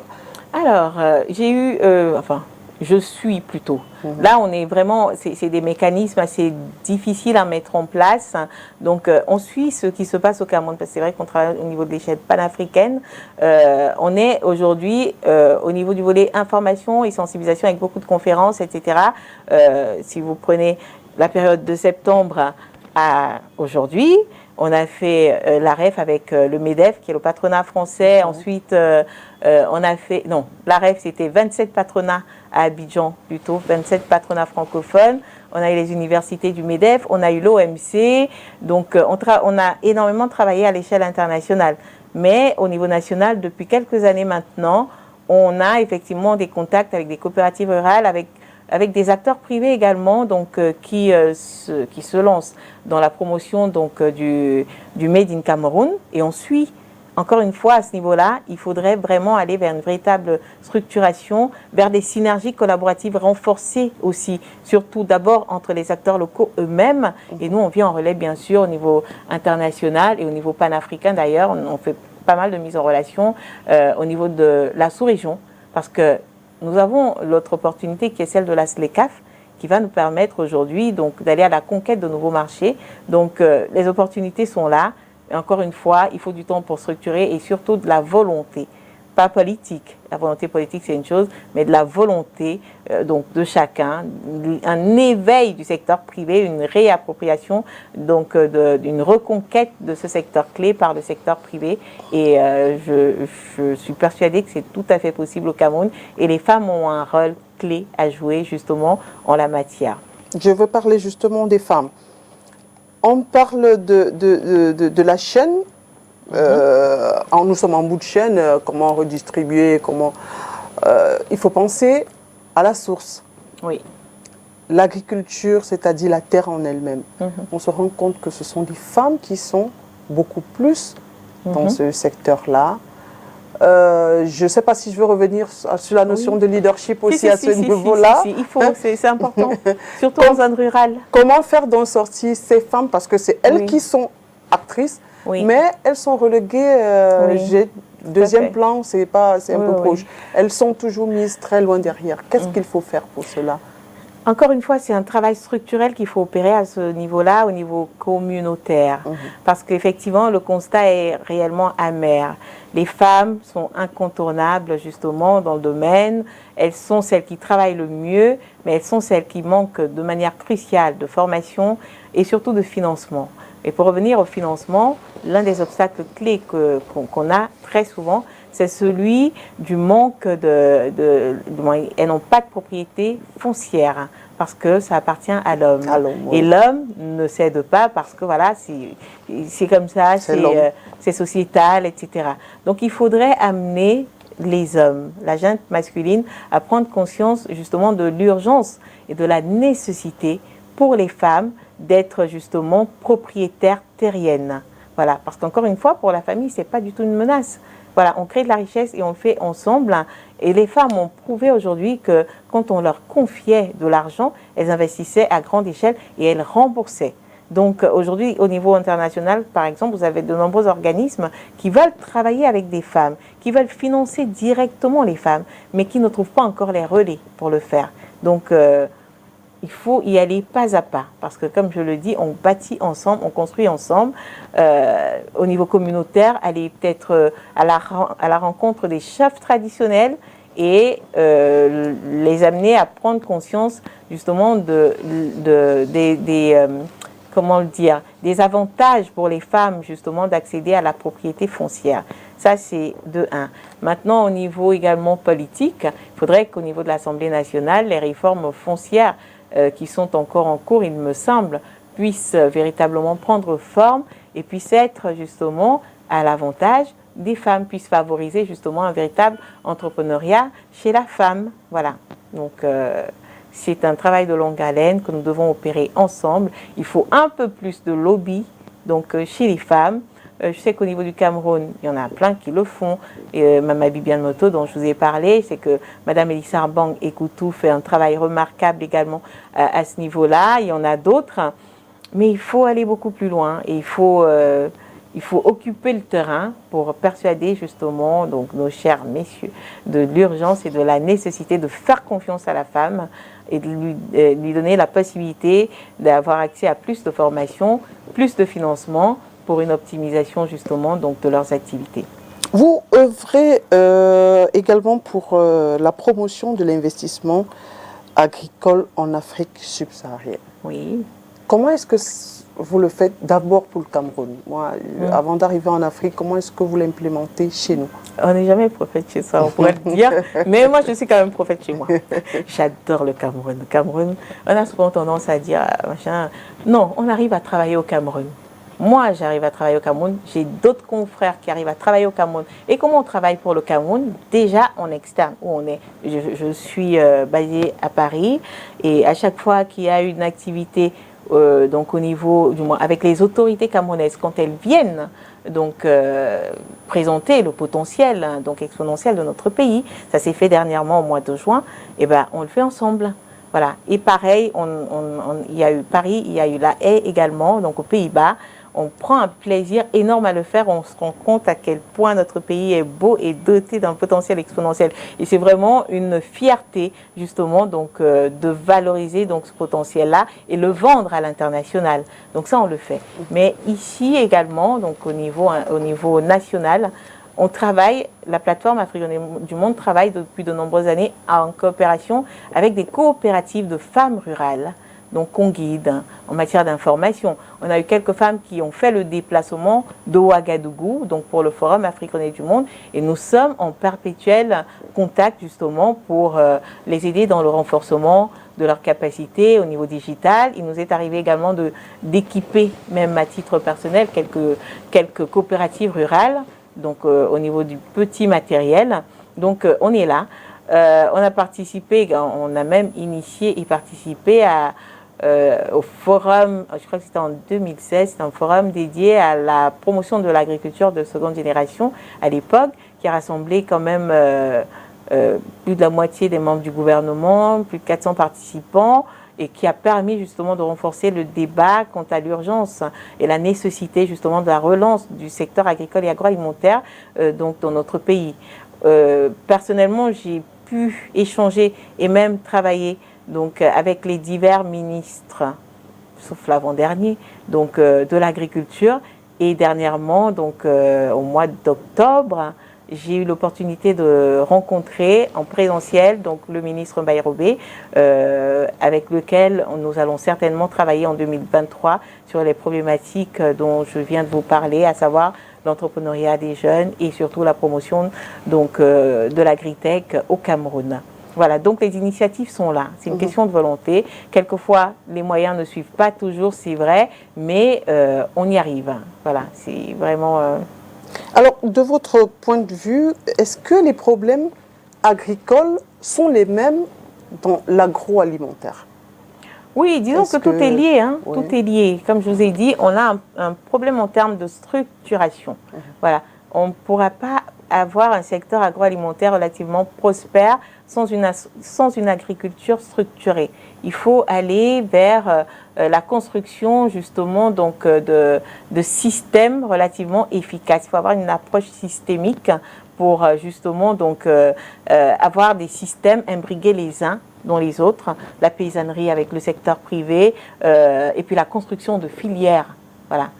Aujourd'hui, c'est quelque chose qui peut être fait par les acteurs du secteur privé. Ça prend du temps. Le GICAM a essayé de le faire à l'époque de l'ancien président Fotso, paix à son âme, avec la filière manioc. Et je suis persuadée que le secteur privé a sa place à prendre justement pour ce challenge-là. J'ai la chance d'être ici et là-bas, donc je suis également donc, les diverses collaborations MEDEF, GICAM ou même avec d'autres patronats. Et je peux vous garantir que voilà, il y a quand même une certaine évolution avec, il faut quand même le signaler, l'implication d'une jeunesse qui en veut. Voilà, des jeunes comme Jacques-Jonathan Nyem aujourd'hui, qui n'hésitent pas à aller à la conquête du monde pour la promotion justement donc, du Made in Cameroun.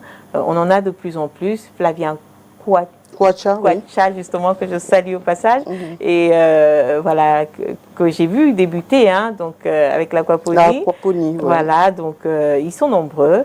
Et personnellement, je suis assez optimiste sur l'avenir de ce secteur-là. Pour le Cameroun, on a un potentiel énorme au niveau de l'Afrique centrale. Et nous sommes le grenier de l'Afrique centrale et on continuera de l'être. On a un potentiel, vous le dites, mais le Cameroun, il connaît depuis plusieurs mois, j'ai envie de dire plusieurs années déjà, la flambée des prix des produits de première nécessité. J'ai envie de comprendre, qu'est-ce qu'il faut faire? Est-ce que nous devrions subir cela? Quand on va au marché, on nous dit que c'est à cause de la crise en Ukraine. Non. Qu'est-ce qu'il faut faire aujourd'hui?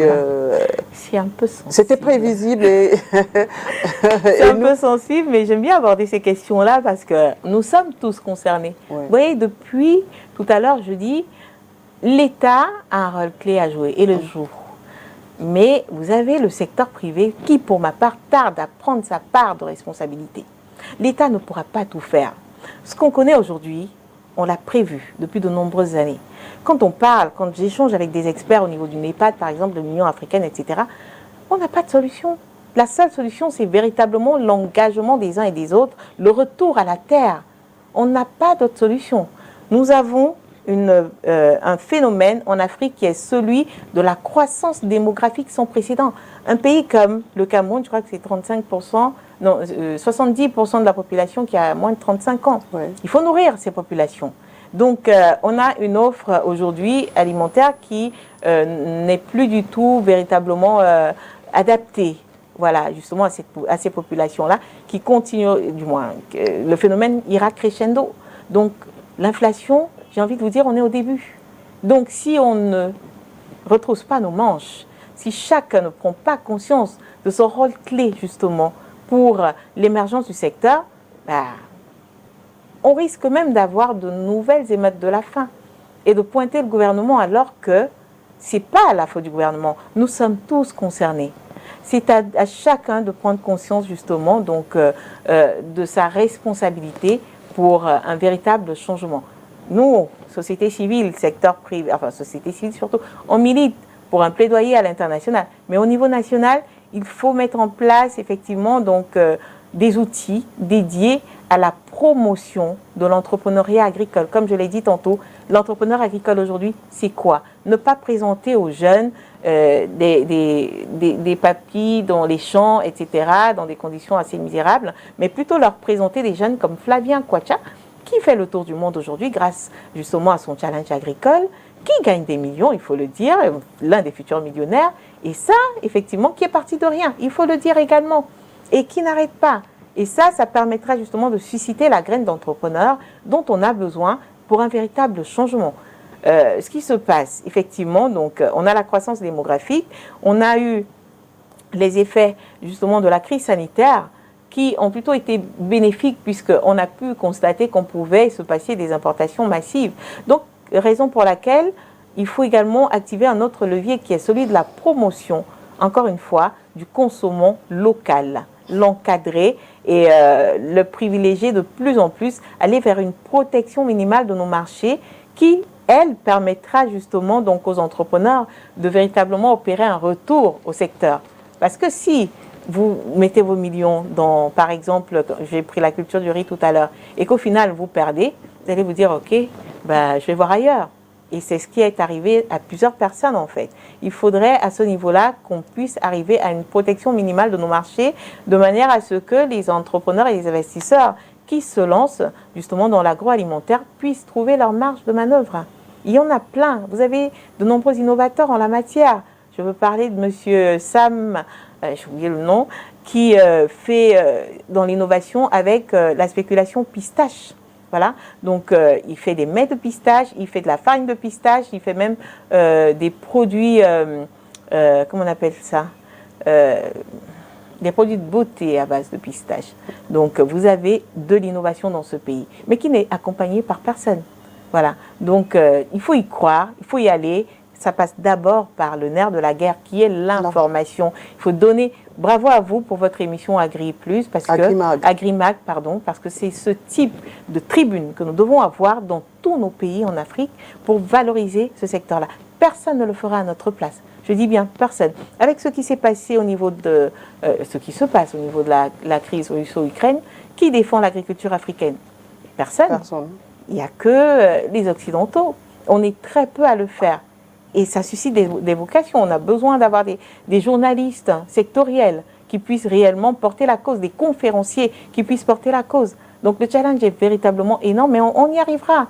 Donc ce qui se passe aujourd'hui, c'est aussi, il faut le dire, l'absence de mesures structurelles, donc à grande échelle, le manque d'infrastructures.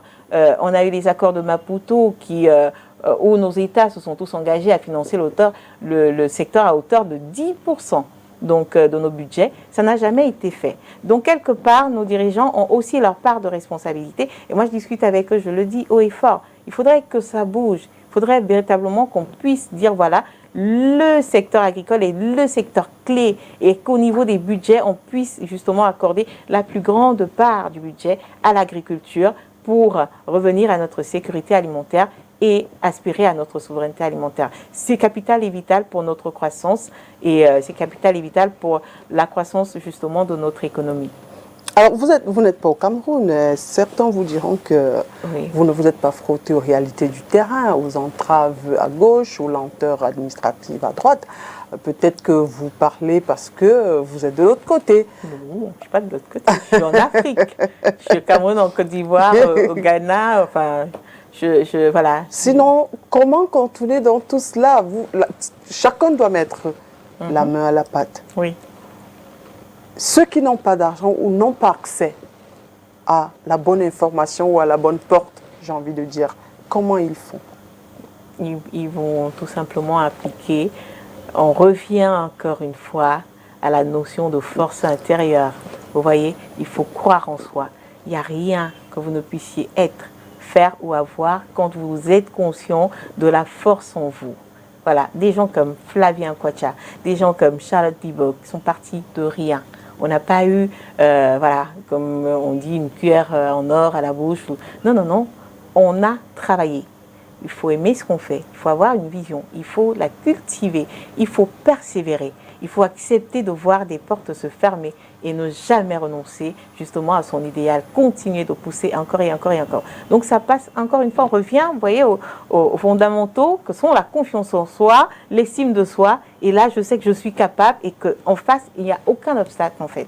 Je ne suis pas, c'est pas de l'optimisme véritablement poussé, c'est véritablement une réalité. La réalité. Voilà, c'est le travail, la persévérance, encore et encore et encore et encore et encore et encore et encore. Et aujourd'hui, je dirais aux uns et aux autres, ne vous cantonnez pas qu'au Cameroun.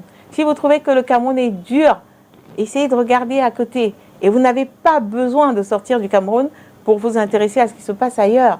Vous avez aujourd'hui Internet, le digital, qui vous permet de vous former gratuitement, qui vous permet de trouver des financements pour vos projets gratuitement. Je dis bien gratuitement. Les conférences n'est pour briller. Je les finance seule. Seule. Voilà. Même maintenant, je vais pas dire, je veux dire que je commence seule. Et plus ça prend de l'ampleur, plus vous avez effectivement des acteurs qui montent dans votre bateau pour vous accompagner parce que vous y avez cru. Oui. Encore une fois, la notion de confiance en soi. Vous voyez? Donc il faut y croire et ne jamais lâcher. Surtout ne pas se dire « Ah là là, c'est difficile, je ne trouve pas si. » Non, on va jusqu'au bout. Parce que vous savez qu'en vous, vous avez la force qu'il faut. Parce que ce n'est pas vous qui pilotez, c'est Dieu qui pilote en vous. Voilà. Donc, on y arrive. Tout ce que vous voyez justement arriver, vous-même en premier, eh ben, quand vous allez beaucoup plus loin, vous savez que ce n'est pas vous, c'est la force en vous. On est d'accord là-dessus? Il faut le travail aussi. Voilà. Alors, une chose est claire, le consommer local, on prône le consommer local, on prône le Made in Cameroun. Mais il y a une réalité sur le terrain. Le Made in Cameroun n'est pas connu de tous et certains relèvent aussi la cherté. Oui. Qu'est-ce qu'il faut faire ici? Parce qu'on a envie de manger le riz de Ndop. Mais si on va au marché, on ne le trouvera pas facilement. Ou quand on le trouve, il coûte très cher. On a envie de mettre des vêtements Made in Cameroun.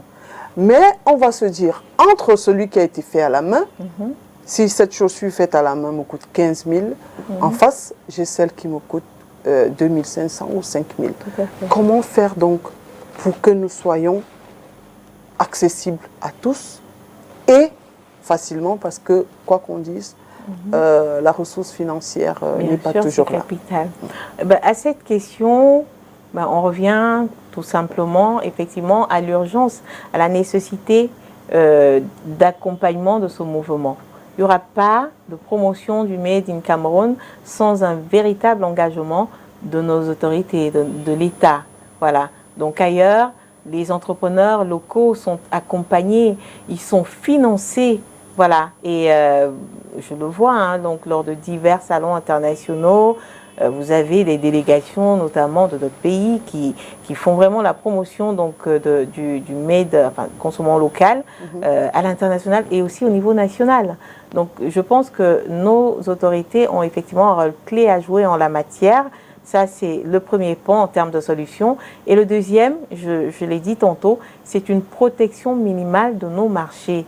Si nous avons du riz local, eh ben, nous avons du riz qui vient de l'extérieur aussi, nous pouvons, pas de manière permanente, mais de manière périodique, nous pouvons privilégier justement la production locale de manière à permettre justement à nos investisseurs locaux de ne serait-ce que avoir un véritable retour sur investissement qui puisse être favorable à une continuité de l'entreprise, ce qui n'est pas toujours le cas aujourd'hui.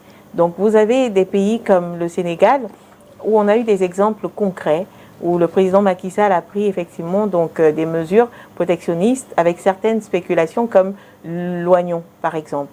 Et donc pendant les périodes de récolte de l'oignon, vous n'avez pas d'oignon qui vient de l'extérieur. Et on a vu comment le revenu des petits producteurs a augmenté de manière vraiment significative, avec à la clé une amélioration de leurs conditions de vie et une création de richesses. On pourrait le faire ici aussi. On a, il faut le dire quand même, certains produits comme le miel de cou, le poivre de Penja, qui sont des espèces déjà labellisées. Ce sont des démarches qui pourraient être appliquées à d'autres produits. Donc, nous sommes une Afrique à miniature. Donc, et je crois qu'on a des ministères, effectivement, qui font déjà énormément. Mais nous devons prendre conscience, effectivement, de l'importance de l'implication de tous. Mais surtout, redire, justement, donc, à nos autorités que nous avons besoin d'eux pour avancer ensemble. Justement, comment faire quand le goulot d'étranglement est interne? Puisque il faut persévérer. Peut-être que vous devez faire des conférences, pour qu'ils soient moins égoïstes, pour que celui qui privilégie le riz de l'extérieur comprenne que je devrais plutôt encourager mon frère du Cameroun. Qu'est-ce qu'il faut faire aussi pour que... Il faut mettre la question sur la table au niveau public, oui, je suis d'accord. Il faut faire des débats télévisés, faire des conférences, mais également avoir des actions clés sur le terrain. Je vais prendre enfin, c'est peut-être pas grand-chose, mais ça a son importance. On a eu dernièrement au niveau du Gabon un ministre de l'Agriculture qui a voulu véritablement valoriser la production locale. Alors il a mis en place ce qu'il a appelé les jardins en fait qui étaient dédiés à la culture, du moins à la promotion des cultures vivrières auprès des familles. Et ils allaient eux-mêmes donner des semences donc aux familles. Et au final, au bout de 3 mois, on avait des familles qui avaient donc du potager, des herbes aromatiques, des salades, etc., pour leur propre consommation, mais également pour le marché local. Ça, c'est des petites choses, mais qui permettent réellement de montrer déjà que c'est possible et surtout de créer une richesse en interne. Et ça ne coûte rien à personne, vous voyez. Donc, agir au niveau... on va dire, de l'éveil de la conscience, ça c'est important, mais aussi avoir des actions concrètes sur le terrain. Amener également les acteurs du secteur. Vous avez beaucoup d'entrepreneurs qui malheureusement restent dans leur coin, seuls. Mamamoto, encore une fois, fait un travail énorme en la matière. Ça pourrait être l'une des personnes ressources dans ce pays pour structurer les chaînes de valeur, donc au niveau agroalimentaire, justement, et arriver à une valorisation de ces dernières. Il y en a plein, il y en a plein d'autres, mais c'est vrai que c'est elle que je connais un peu plus, mais moi je vous garantis que c'est totalement possible. Et le nerf de la guerre, c'est vrai, c'est l'information, mais c'est aussi effectivement donc la génération de cette nouvelle catégorie de leaders capables d'aller au-delà de leur personne. C'est-à-dire que la cause qu'on défend aujourd'hui, que ce soit l'agriculture ou le leadership féminin, on parle de cause sociétale. Oui. Voilà, c'est pas de l'intérêt personnel. C'est vraiment prendre le temps et l'énergie nécessaire justement pour ces causes sociétales-là, les porter ensemble et avancer. Voilà, il faut vraiment susciter ces leaders-là. Ils sont nombreux et il faut encore une fois voilà, lancer des call to action. vous êtes conférencière, peut-être que vous allez organiser quelque chose pour ces personnes-là très bientôt. Alors, j'aimerais quand même que vous nous expliquiez, vous avez parlé d'une notion tout à l'heure, le secteur agricole qui pourrait générer jusqu'à 1000 milliards de dollars à l'horizon 2030, contre 313 annuels aujourd'hui. Oui, un peu plus de 400. Alors, quel est le process que peut le Cameroun pour arriver à cela, ou alors ça ne nous concerne pas? Oui, bien sûr que ça nous concerne. Qu'est-ce que nous Bien devons sûr que faire? ça nous concerne. On en a parlé tout à l'heure. Il faut déjà, comme je le disais tantôt, absolument aller vers une réduction, une protection de nos marchés. Voilà, ça c'est capital. Parce que si vous dites aux Camerounais, allez vers l'agriculture, investissez dans ce domaine-là, et que voilà, je prends mes millions, je mets dans le domaine, dans le secteur, pardon, pour au final perdre mon argent, ce n'est pas intéressant. Je vais le faire une fois, mais certainement pas deux. Mais si vous me montrez que j'ai un marché attractif pour mes produits, voilà, qui ne sont pas concurrencés par ce qui vient de l'extérieur et qui, même de moins bonne qualité, justement, coûtent largement moins cher que les miens, je ne pourrais pas suivre. Donc ça, c'est une équation, mais vraiment capitale à résoudre d'entrée de jeu. Donc une protection minimale de nos marchés, c'est capital. Ensuite, un accompagnement de l'entrepreneuriat, un accompagnement de l'entrepreneur et de l'investisseur à travers des réductions au niveau fiscal, par exemple, à travers un financement également. On a des banques qui sont en surliquidité dans notre pays, mais qui ne financent pas le secteur agricole et agroalimentaire. Et on parle d'inflation. Donc, encore une fois, le banquier vous dira, ce n'est pas ma responsabilité. S'ils ne nous font pas confiance, voilà. Pour avoir un prêt, il faut des garanties. Est-ce que ma mère qui cultive là-bas à l'ouest, comment elle fait pour avoir un crédit? Parce que tout le monde, on a envie de se lancer dans ce secteur-là. Mais il y a tellement d'entraves qu'à un moment donné, on se dit, bon, peut-être qu'il vaut mieux chercher aussi à rentrer dans la fonction publique. Comment obtenir donc? Aujourd'hui, les intrants, que ce soit intrants ou engrais, sont très chers, du fait également de cette crise russo-ukrainienne. Comment faire donc pour apporter sa pierre à cet édifice qui semble... Il faut faire énormément de plaidoyer. Actuellement, c'est vraiment le nerf de la guerre. Comme je vous dis, des entrepreneurs agricoles, on en a toujours eu. Toujours. Et ce qui fait fuir justement dans ce domaine-là, c'est le manque de rentabilité. Ça, on ne le dit pas assez.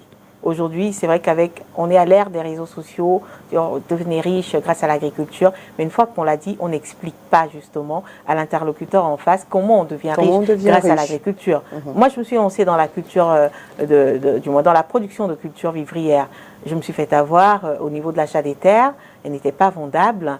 Et il y a énormément de personnes à qui ça arrive. Ça peut être l'achat des terres, ça peut être la production même, etc.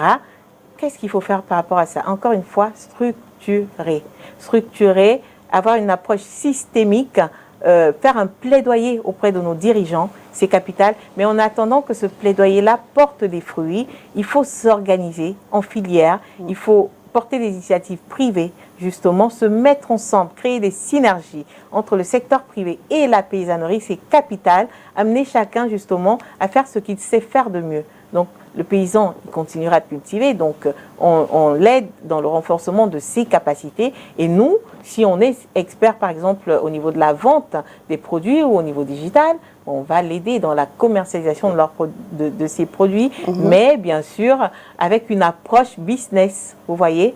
Donc, c'est possible aujourd'hui, mais ça nécessite effectivement la mise en place de ces synergies collaboratives. Et aujourd'hui, pas demain. Ça va prendre beaucoup de temps, finalement. Pas du tout. Le digital nous permet de gagner énormément de temps, au moins 10 ans. Le digital, aujourd'hui, je vous ai pris l'exemple de ce jeune qui a mis en place, de ces jeunes en fait qui ont mis en place une plateforme dédiée à la commercialisation de culture vivrière. Tous les jours. C'est même pas une plateforme, c'est juste un numéro de téléphone connecté à WhatsApp. Tous les jours, ils vendent des carottes, des tomates, des salades, etc.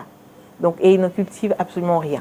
Il va chercher chez des petits producteurs, il fait des photos et hop, on commande, il va livrer. Du moins, il passe encore une fois par un livreur pour le faire. Donc, c'est possible, mais il faut trouver les bonnes personnes, il faut apprendre à travailler ensemble, voilà, et il faut avancer ensemble. mais c'est tout à fait possible. Il faut un changement de mentalité aussi. parce que beaucoup se font avoir parce que tout le monde n'est pas sérieux dans la chaîne. C'est vrai. Donc il faut encore Tout à fait. le changement de mindset. Un mindset, Alors, avec la crise qui sévit aujourd'hui en Ukraine et en Russie, c'est une question rhétorique. Hein. Oui. Définitivement, l'Afrique, l'avenir du monde? Bien sûr, nous sommes le poumon du monde et on l'avait dit depuis. Hein. Nous l'avons dit depuis 2013. L'Afrique est le grenier du monde. Et je ne suis pas la première à l'avoir dit d'ailleurs. Hein. Donc vous avez l'ancienne secrétaire d'État américaine, je ne sais plus comment il s'appelle, qui l'a dit également, qui a évoqué cette notion d'Afrique grenier du monde. De nombreux experts l'ont dit. L'Afrique, on savait qu'on irait vers une croissance démographique et qu'il fallait en fait nourrir donc les populations. Ça, on le savait. On savait qu'on avait une Europe qui est quelque part en déclin. Et voilà, et qu'on ne pouvait plus cultiver en Europe, donc de manière intensive par rapport justement à l'urgence de la protection de l'environnement. Ça, on le savait. Et donc l'Europe lorgne effectivement sur ces terres agricoles africaines. On a ce phénomène d'accaparement des terres qu'on évoque souvent, mais pour ma part, c'est pas vraiment un problème parce que l'Afrique, elle est vraiment vaste. Hein. Donc, ce n'est pas les terres qui manquent. Mais vous avez des États souverains qui viennent en Afrique, qui achètent des terres, qui cultivent et qui ramènent tout en fait pour leur population. Ça, c'est un phénomène qui ira crescendo également. L'équation est celle de la prise de conscience de l'Africain lui-même, du potentiel qui est le sien. Ce n'est pas encore le cas. Vous avez de nombreux forums à travers le monde. Forum Chine-Afrique, Forum Japon-Afrique, Forum France-Afrique, Forum Allemagne-Afrique, Italie-Afrique. Vous n'avez pas de forum Afrique-Afrique. Vous n'avez pas de forum Afrique centrale. Il faut les créer. Et ce n'est pas forcément à nos États ou même à nos institutions de les créer. Vous pouvez les créer, je peux les créer. Donc, voilà. Nous comptons sur vous. Oui, on a le Forum Afrique grenier du monde, effectivement, la prochaine édition au niveau du Cameroun. Donc, mais il faut effectivement des outils de cet ordre-là. Il faut que le secteur privé et la société civile puissent prendre leur place pour ce qui est aujourd'hui une opportunité pour ce continent. Parce que si on ne le fait pas, les autres le feront à notre place. Et ils le font déjà. Ils le font déjà. Mais vous n'avez pas, il n'y a pas... Je veux dire qu'on tarde à voir émerger justement cette génération de leaders audacieux justement qui défendent l'Afrique sans aucun complexe. Il faut le faire. C'est aujourd'hui plus que jamais. Nous avons le potentiel. Le fait qu'on puisse avoir effectivement cette crise sécuritaire russo-ukraine est une opportunité pour l'Afrique. On a pu voir que nous pouvons nous passer du blé qui vient justement de l'étranger. Moi, j'ai découvert, vous voyez, je suis dans le domaine agricole, je ne savais pas d'ailleurs qu'on pouvait faire du blé au Cameroun et dans nos pays. En 3 mois, on a du blé. Vous avez le président de la République, son Excellence Paul Biya, qui a justement demandé un déblocage des fonds pour l'IRAD, je pense, pour aller vers une culture exponentielle donc de cette spéculation. C'est de très bonnes nouvelles. Donc, ça veut dire qu'on peut. Donc, l'État fait sa part et le secteur privé doit absolument prendre sa part. Chacun d'entre nous est concerné et il y va justement de l'émergence et de notre pays, de la croissance économique de notre pays et de la création de richesses pour tous. Voilà. Charlotte Libok, merci. Nous sommes arrivés au terme de notre émission. Merci à vous. Permettez-moi de vous rappeler juste donc et de vous inviter bien sûr donc aux conférences Né pour briller donc qui auront lieu le 10 décembre du côté de Yaoundé Starland Hotel et le 17 décembre du côté de Douala avec un numéro de téléphone pour je ne sais pas si je peux pour les réservations. On le passera derrière. Sinon, je vais me faire taper sur les doigts parce que là, vous avez fait beaucoup de publicité là. Oh, pardon. C'est pour la bonne cause. Merci encore d'avoir accepté notre invitation. Merci pour toutes ces paroles de motivation et de développement personnel. On fera l'effort d'être à votre conférence, peut-être pour sortir de là avec un réseau et d'autres bonnes idées qu'on partagera avec nos téléspectateurs. Mesdames et messieurs, merci à vous d'avoir été des nôtres et à jeudi prochain. Oh, bravo! J'espère.